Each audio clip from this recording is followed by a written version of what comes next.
have done this for a long time. I can tell you the most painful lessons are the ones that I resisted most. And you probably will do that too. As a developing student, as a break-even trader, a trader that maybe sometimes makes money and gets excited and then loses it. You're going to go through a lot of different pathways off the main well-beaten path that I'm laying in front of you. You're all going to try to do your own little thing. That's normal. But it's important for you to realize that, that impulse, that tendency, if you will, to want to be the guy, the gal, the person that trailblazes and makes it a new path. It branches off into a different direction, goes here, goes there. If you don't have the experience doing it, that's a gamble. It might be very adventurous, it might be fun, it might be one of those adrenaline rushes. And like the lottery, you might be able to pull something off. It just might happen. But most of the time it won't. So when I or anyone else that have gone through things and learned very valuable lessons, that my intentions are to spare you the pain and that monetary loss and the doubt that, if you try to do it too quickly and you fail, it's real easy to say, I can't do this. I won't be able to do this. I'm not going to be profitable. Carl's going to be correct and I'll be working next to him in this cubicle for the rest of my life. And that's a lie.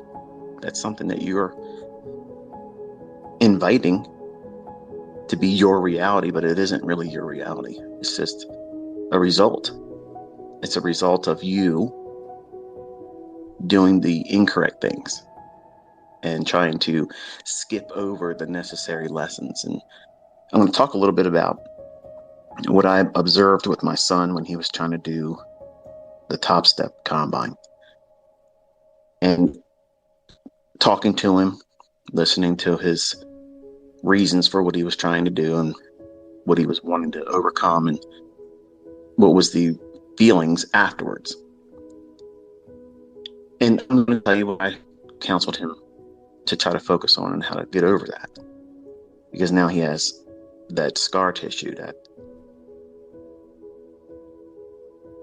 inability to have that fresh mindset where, yeah, you might lose money, but let's not focus on that. Let's focus on all the upside and stay motivated. That's very difficult. That's very, very difficult to do when you fail. When you lose, when you blow an account, when you fail a combine, or if you get funded. And then once you get the funded account, you lose the plot, you lose focus, and you're so much in a hurry to just get to a level where you can ask for a payout because you need to feel like you've done something. Well, you have done something. You've grown, and you have to be able to appreciate those mile markers. And that's the number one thing you do is you log, you journal every time you climb to a new plateau of understanding and growth in your understanding about yourself as a trader, because that's the factor. That's the thing you don't see coming. That's the thing that's going to hit you from the blind side. That's going to derail you. It's not me. It's not me holding back a lesson. It's not somebody else selling a course. It's not somebody else giving you a signal, because it's ultimately you that will undo you. And you don't see it coming. When you first start doing this, you don't really appreciate the risk. You don't. Nobody. I didn't. I did not. And nobody does. And the number one thing you have to understand to avoid failing in trading is that you have to have the mindset that this is for you. It's just like anything else. You're not gonna be 100%. And one of the lessons I taught well, I taught on this many times, but when I'm not able to focus, if I'm having a period of time where I'm having a lot of different mood swings because of my bipolarism, it's hard for me to wrestle that. And sometimes because of real life, maybe a relationship issue that my wife and I are wrestling through because of a child, or it may be, like recently I lost one of my pets, and that is very hard for me. So I've been angry. I've been trying to replace that absence of not having her, and wanting to do something else to make myself feel better. And going into the marketplace, I know that my mind isn't going to be clear, and I'm wanting to find a victim. I want to go out there and smash somebody upside the head and take something from them because I'm hurting. When you do these types of things, when you do these things in your trading or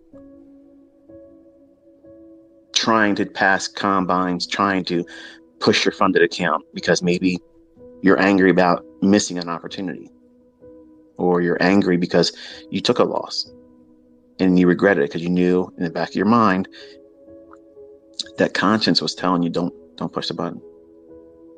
This isn't the best trade idea for you. And you're really not looking at your model. You're just looking at, oh, it might go up there or it might go down there. And many times, and send me a tweet with it, just simply a number 1, if you've been there before, where you just felt like you had to do something. You got to get into a trade. It's not your model. You have no idea really what's going on, but you just think it's going to go up for about 5 to 10 handles, or maybe 10 to 15 pips. And that's really not your model, but you just want to get in there and do something. And if you win, well, it's just like having a scratch off on the lottery. Chances are you're not going to make any money, but what happens if it does? That'll really make my day good. That'll really brighten up my day. That would really lift my spirits because, the universe opened up its graciousness to me and gave me something I didn't deserve. And it's going to make me feel good. It won't. It won't. Because as soon as you do that, you're going to feel like, wow, maybe I'm on a roll today. Let me go do it again. And then you'll lose. That happens. So that's gambling. These are things that people do. And this is exactly what I did when I was younger at 20 years old. I did these things impulsively because I was not happy where I was at in my life. I wanted to get back with my first wife. I wanted to have more money. I wanted to have a sense of accomplishment. And I didn't want to do the things that I saw the rest of my family doing, which is work the rest of their life for nothing. And even though they had homes and they had automobiles, swimming pools, and they went on vacations, these individuals have always been, since then and still today, the most miserable people I've ever met in my life. So I didn't want to be like them. So the way you avoid failing in trading is not looking at temporary setbacks as definitive failure. That's the problem with why everyone wants to avoid a losing trade, because you classify that as a failure. Well, not really, ICT. You're really making an extreme out of that. No, in your mind, that's exactly how you see a losing trade, a failure. No. That was a tax on your participation in the marketplace. You can't escape it. The tax man will come for every one of us. And as long as you're profitable, taxes are a nuisance. I could go on a long rant about that topic, but you can't avoid it. And if you spend your entire early part of your career worrying about what happens if you take a loss or losses or go into drawdown, you want to know what that feels like. But in the beginning, you're trying to do everything you can to avoid that, when that's the very thing that you need to have to test your mettle.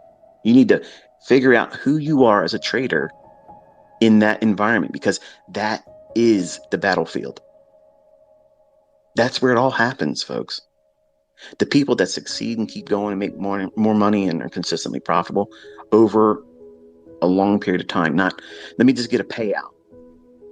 Let me just get a payout. Let me get my certificate. Let me get up there on social media and say, I took out $1,000, $10,000, $25,000, whatever it is. Like that's the pinnacle of your career. And that's the visibility you have right now. When you first start, I need to get my first payout. When your whole mindset should be, I need to get myself sorted so that way my entire life is pursuing excellence. I'm not gambling. I'm not trying to go out there and trying to replace a discomfort, a depression. Like I'm physically, I'm depressed right now. And I wrestle with that. So I know if I go into the marketplace and I do what I'm capable of doing many times, which is club price over the head like a caveman and drag it back to my cave. I may not be seeing something, trying to do something impulsively to get a rise out of all of you on social media. And that will temporarily soothe the depression I'm feeling because I lost a loved one. So you have to be very careful what you do and guard your mind, because if you go into these charts, they're like ink blots. If you go to see a psychiatrist, I've never been to one, so some of you are thinking, that's what you need, ICT. You need a good shrink. No, I don't. They're not going to fix me, okay? But an ink blot is left to your own interpretation. There's no right answer. But a psychiatrist will take that information and they will be able to determine how you think. Where does your mind gravitate to? And in these candlestick charts, they're going to present what you are wanting to see. Okay. And that chaos, that randomness is many times the agent that is fooling most of you, because you're taking something internally and you're manifesting it in the charts. I'll paint a scenario for you. When I was 20, I would have all these Rocky themes in the back of my head, all these Rambo type scenarios where I'm a one-man army against everybody else out there. And that didn't help. It didn't help at all. But it was inspirational in the beginning. It gave me the motivation to get in there and study.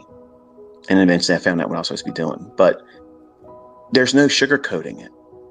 And if you have pain, if you have loss, if you're sick, if you're just not feeling dialed in, if you just can't find your way to be focused on the chart, you're absolutely inviting and setting a table for failure. You're inviting it. So you have to be aware that you are going to do this to yourself. No one else is going to do it. Your broker didn't do it. The lag on Trade of 8 ain't causing it. All these little things. I read social media. I listen to people in live streams talk about it. Their chat window, and they keep hammering it. That means they're ate up with it. And that means that if they're left to their own devices, that individual will go out there and do something in trading, push a button, because they're angry and they want to be soothed. They want to be reminded that, hey, you're not average. You're not like Carl. He's in there trying to be a career man. You're going out there and you're trying to get money. You're trying to get the bag. You want to secure the bag. You want to be a profitable trader. You want to carve out an identity outside of the rat race that everyone else goes and pursues. But failure is a choice. It's a choice, folks. Nobody makes you go in there and take another trade when you had a losing trade. Nobody tells you, hey, you just took 3 losses. It's probably enough for today. You should stop. No, they're not going to be around to do that. You have to say, this is it. I have to stop. I can't do it. I can't take Another hit today, so I have to stop. Even though I can trade, even though I can put another trade on, I have to stop.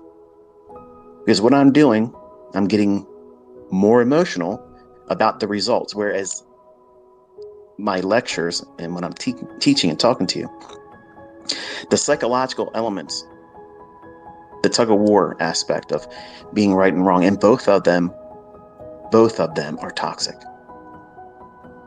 You can be in a lot of pain while in drawdown, but you can also be in a lot of pain while being in profit and in a profitable trade. Some of you don't even know what that feels like. But when you're there for the first time, you're going to know, oh, my target's right there. It's got to go 1.5 more handles. It's got to just go 2 more pips, cover the spread. Please, please, please, please. You start praying to the chart. You're no longer an atheist. You believe in the candlestick gods. They don't exist. But all of that stuff that we do, we cheerlead ourselves. Come on, baby. Come on. Give it to daddy. Come on. You know, I facetiously do that sometimes in my annotations just to tease.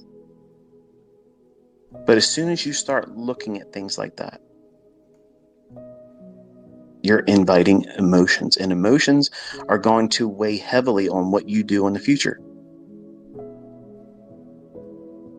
How fast are you going to take the next trade? How much time will it take for you to take the next trade? Both ends of the spectrum. If you made money, I want to go in there right now and do it again. That was amazing. Let's do it again. And you take a loss? Oh, crap.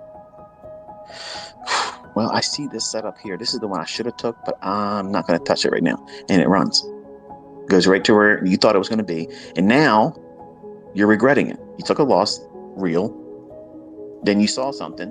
You were scared to take it, and it worked. So now you're going to impulsively jump on the next thing. And that will be the loss again. What's wrong? Is it your model? No.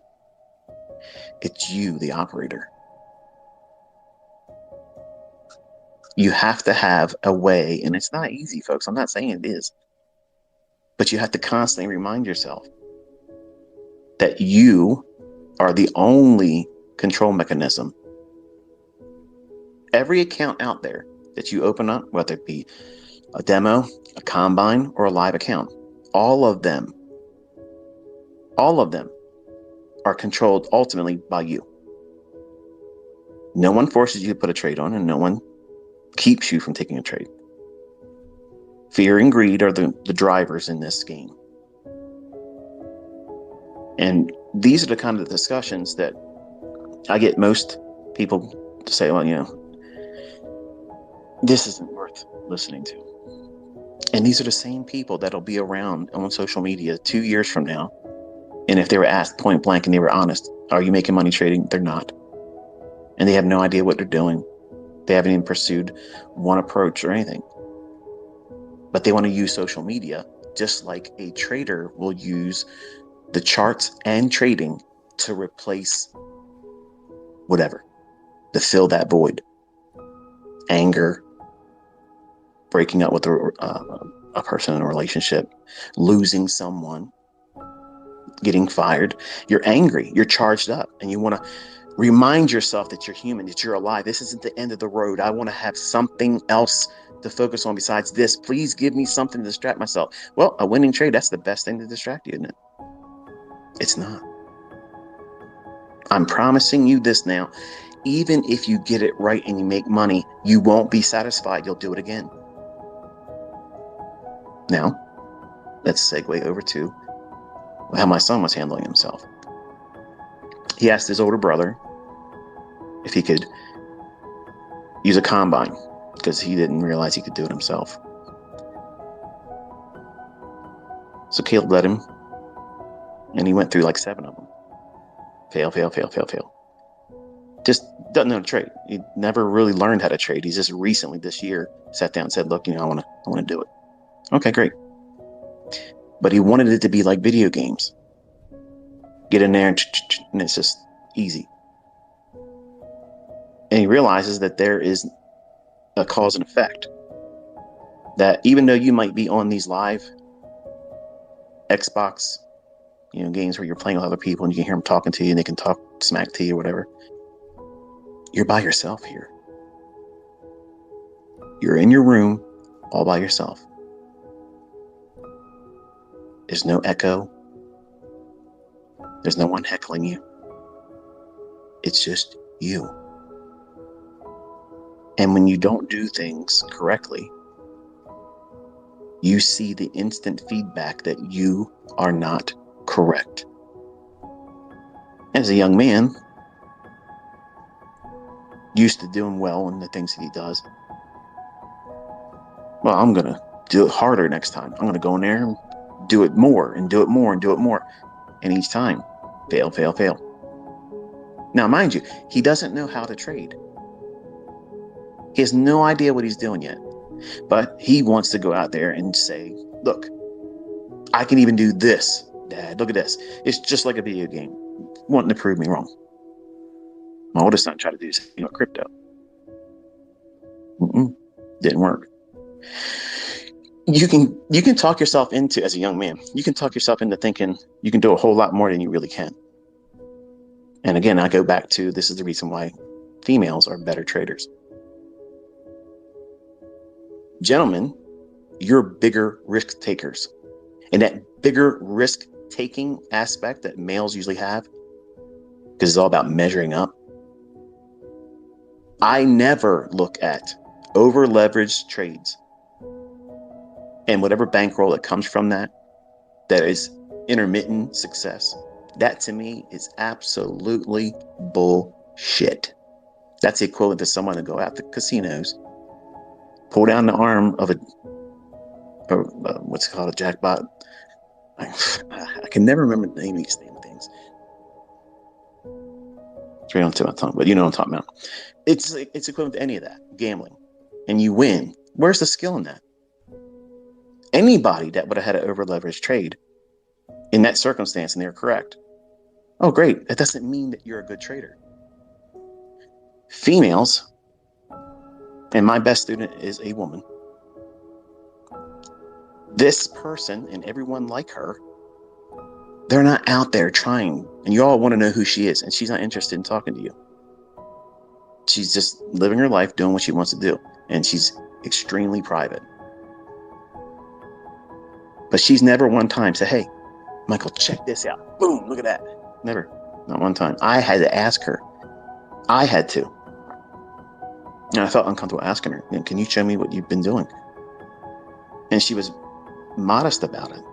Like, she was apprehensive. I really don't want to do, because she thought that me seeing what her results were wasn't going to be enough in my eyes. And it would give her something to be concerned about. And when I saw her results, I was like, what the hell? That's amazing. That's really good, which was great. But she didn't take that and say, that's right, Tarzan. Look at me. And they want that. I don't want it. And for the folks that are talking about it, yes, I am absolutely stopping in November. I don't need this. I don't like this. All the attention, all the adoration just doesn't feel right for me. I don't like it. So I'm just trying to get through it. And in November, I'm going back to my personal life. But my son wrestled with wanting to be right. He wanted to be able to come back and say, Dad, I did this, and then I figured it out, and this is what I did. Now I can do it. And his explanations were, I just wanted to get through that part where you get funded. I just want to get through that part fast. And I told him, I said, well, what you were doing, did you understand what you were doing by doing the maximum amount of trading today? Even though they say they will let you do it, that's not good advice.